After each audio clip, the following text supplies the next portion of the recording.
Sila ang mga celebrity daughters na proud papa's girls. The Philippine Showbiz List presents female celebrities na papa's girls. Atasha Mulak. Ang isa sa kambal na mag-asawang Charlene Gonzalez at Aga Mulak na si Atasha ay bukas sa paglalarawan sa kanyang sarili bilang daddy's girl.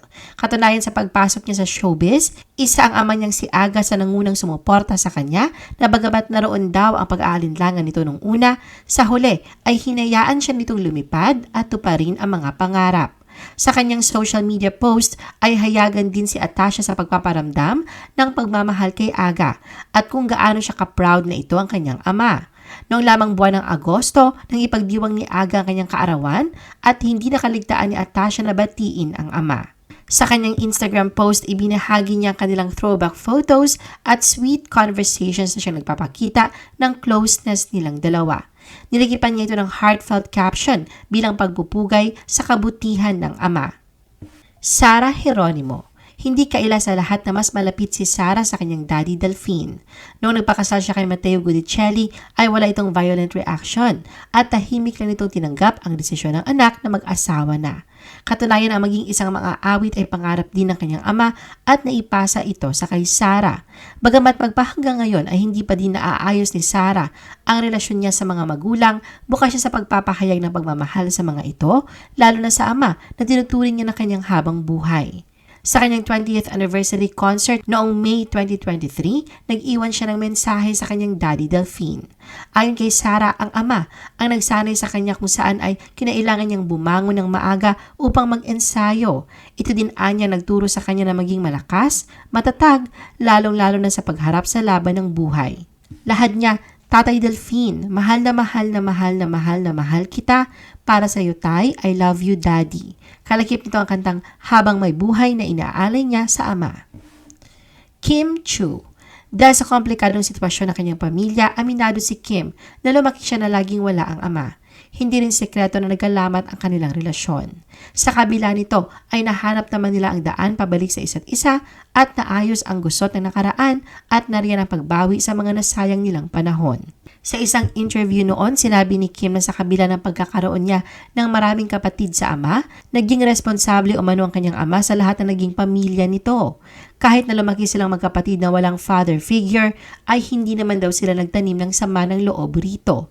Katunayan sa 60th birthday celebration ng ama noong January 2019, kalakip ng larawan nilang pamilya, pinasalamatan ni Kim ang kanyang daddy William na sa kabila ng pagkakaroon nila ng iba't ibang ina, ay tinuruan sila nitong kahit na anong mangyari, ay magkakapatid sila at huwag kamuhian ang isa't isa.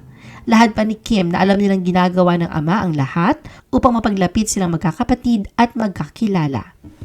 Casey Concepcion. Isa naman sa hinahangaang father and daughter relationship sa showbiz na Casey at Gabby. Bagamat lumaki si Casey sa pangangalaga ng inang si Sharon, hindi ito nakahadlang sa kanya na makabuo ng malalim na relasyon sa ama. Katunayan sa kanyang social media post, hindi nakakaligtaan ang pagbida sa ama at bukas sa pagpapahayag ng pagmamahal niya rito. Kahit nga raw may mga oras at panahong nasayang dahil sa hiwalayan ng mga magulang, naging maayos naman daw ang reconciliation nila ng ama. Sa isang vlog noong June 2023, sinabi ni Casey na hindi nagkukulang ang ama na iparamdam lagi sa kanyang nasa tabi niya ito sa tuwing kailangan niya at tinitiyak din na palagi siyang kinukumusta. Ipinagpapasalamat din ni Casey na palagi siyang pinaglalaanan ng oras at effort ng amang si Gabby. Bagamat aminado si Gabby na hindi siya perpektong ama, para kay Casey, perfect at good father ito. Nabanggit din na mag-ama ang matibay na bond nila. Hindi daw ito alam ng marami dahil hindi raw nila isinasa publiko ang lahat na nangyayari sa kanilang buhay. Angel Locsin. Hindi sekreto ang pagiging malapit ni Angel sa amang si Angelo Colmenares na masasabing biggest celebrity daddy's girl. Nasaksihan ng publiko ang walang kapantay na pagmamahal at pag-aalaga niya sa ama, lalo na nung mawala ang paningin nito. Maliban rito, bumili din si Angel ng isang beach property sa Zambales upang tuparin ang isa sa matagal ng pangako sa kanyang ama.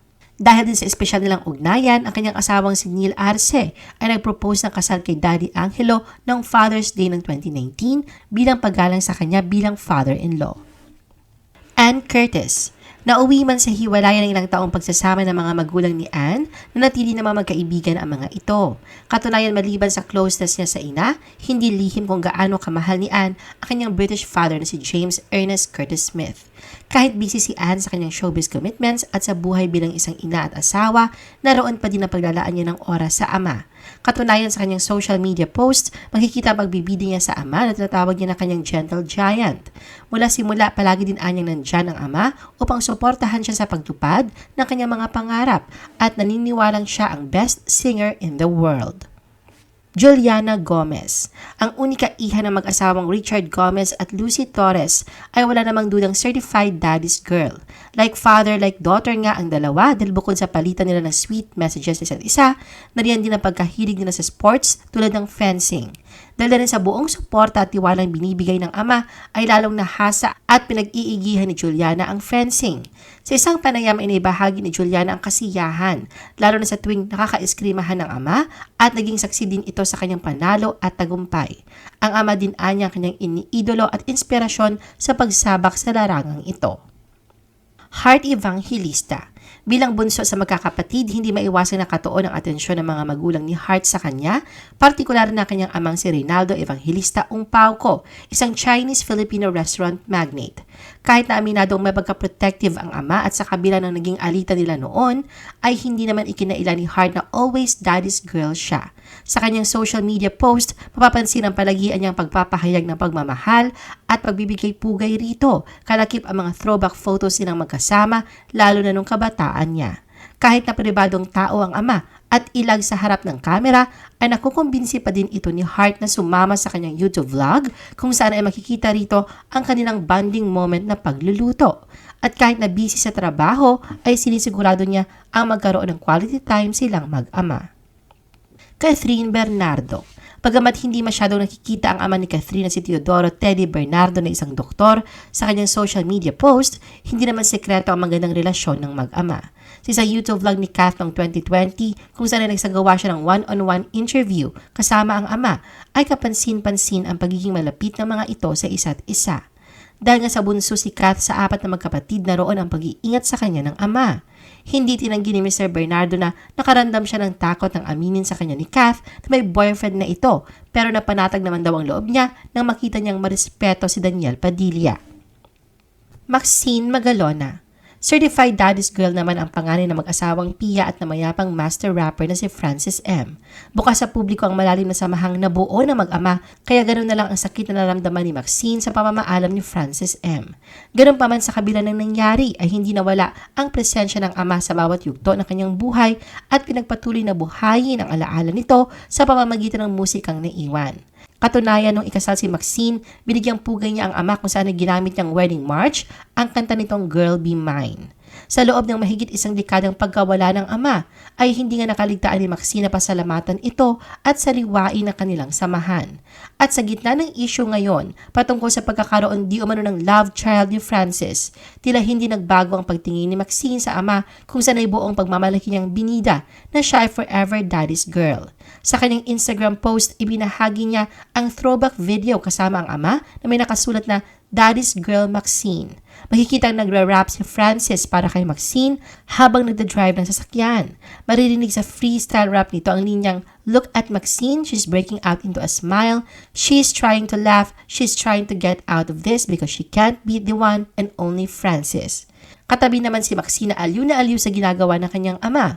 Ang naturang post ay niligipan niya ng caption na, "Rest in peace, Papa." I-post ang inyong comments at reaction sa baba. At huwag kalimutan na i-like at i-share ang video na ito. Gusto mo pa ba ng ibang showbiz videos?